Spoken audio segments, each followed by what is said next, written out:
Ma'am, আপনার থেকে জানতে চাচ্ছিলাম আমাদের সাথে আপনার কাজের অভিজ্ঞতাটা কি, বা আজকে যে ক্লাস করলেন, ক্লাস করার পরে আমাদের ওভারঅল জার্নিটা একটু যদি আপনি শেয়ার করতেন আপনার।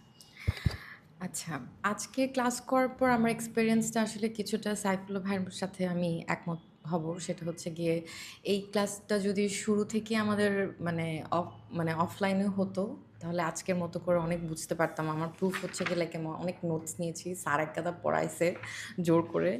So I would rather say যে একটু আগে মানে আহসান ভাই যে কোয়েশ্চেনটা করছিলেন যে এটা অনলাইনে পুরোপুরি পসিবল কিনা, আমি বলবো যে না, অনলাইনে করলে এটা ফ্রুটফুল হবে না, এফেক্টিভ হবে না। অ্যাজ আ টিচার আমি আরও বেশি বলতে পারি যে অনলাইনে করলে এটা ফ্রুটফুল হয় না।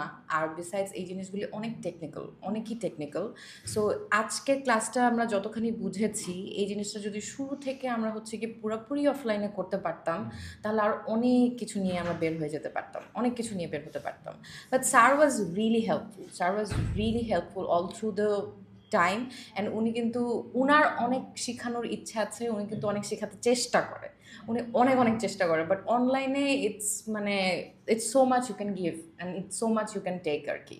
So other than that it was a good experience. এখানে আরেকটা কথা, তাহলে তো আমাদের ফয়সাল রাব্বি ভাই তো রাগ করবে। অনলাইনের কথা যদি না বলেন তাহলে যারা দূরে থাকে তারা আসতে ও, পারবে না। এইখানে এখানে এখানে যেটা করতে পারেন সেটা হচ্ছে কি যে আজকে যেটা হলো যে ব্লেন্ডেড একটা প্রসেস রাখতে পারেন, যে আপনি অনলাইন অফলাইন দুইটাই রাখেন। যে অফলাইনে যারা জয়েন করতে পারবে তারা অফলাইনে করবে।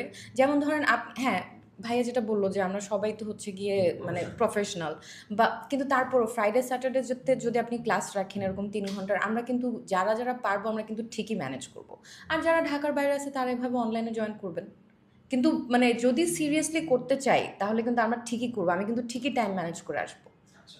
এটা এটা কিন্তু ফর শিওর। এবং আমি আপনাকে এটা গ্যারান্টি দিয়ে বলতে পারি যে যত এর আগে অনেকগুলি ক্লাস হয়েছে যেগুলো কিনা আমি অনেকগুলো মিস করছি বা দেরি করে জয়েন করছি, বাট এটাগুলো যদি অনলাইন ক্লাস না হয়ে যদি অফলাইন ক্লাস হতো, আমি আরও বেশি সিরিয়াস থাকতাম, আমি কম ডিস্ট্রাক্টেড থাকতাম, এবং আমি আরও আরও অনেক কিছু শিখে যেতে পারতাম আর কি।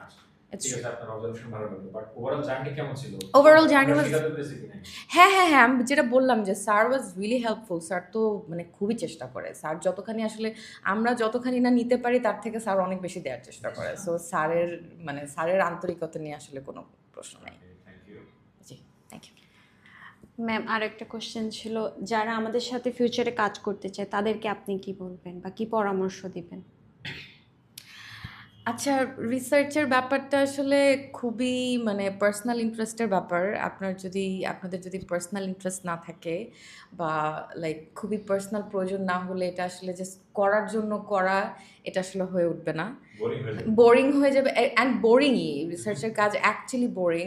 সো অনেক পার্সোনাল ইন্টারেস্ট থাকতে হবে, বা হচ্ছে কি এটার পিছনে ডেডিকেশন থাকতে হবে, গ্রিট থাকতে হবে, তারপর হচ্ছে গিয়ে এসে কাজ করা যাবে। অ্যান্ড কাজ শুরু করলে পরে ছাড়া যাবে না।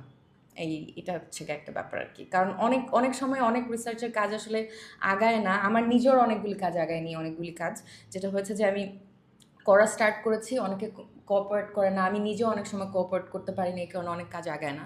সো কোঅপারেশন করাটা অনেক ইম্পর্ট্যান্ট, লেগে থাকাটা অনেক ইম্পর্ট্যান্ট, ডেডিকেশনটা অনেক important. Thank you. Thank you ma'am. Working এনভায়রনমেন্টকে এখন আমি ফর্মেটিভ করে নিচ্ছি, লিডারশিপ স্টাইল আর অর্গানাইজেশনাল পারফরম্যান্স। মেজারমেন্ট মডেলে কন্ট্রোল করে লাগবে, স্ট্রাকচারাল মডেল আর দেখা আমার জন্য আমার দরকার, তাই না? এখানে আবার সিলেকশন আসছে। এবার দেখেন আমাদের আগে কি ছিল, এই যে এখানে দেখেন ইআর, এসএসআর, ডাব্লিউএলবি, এগুলো আমরা রিফ্লেক্টিভ মেজারমেন্ট মডেলে নিয়েছিলাম। এখন আমি কি করবো, এইটা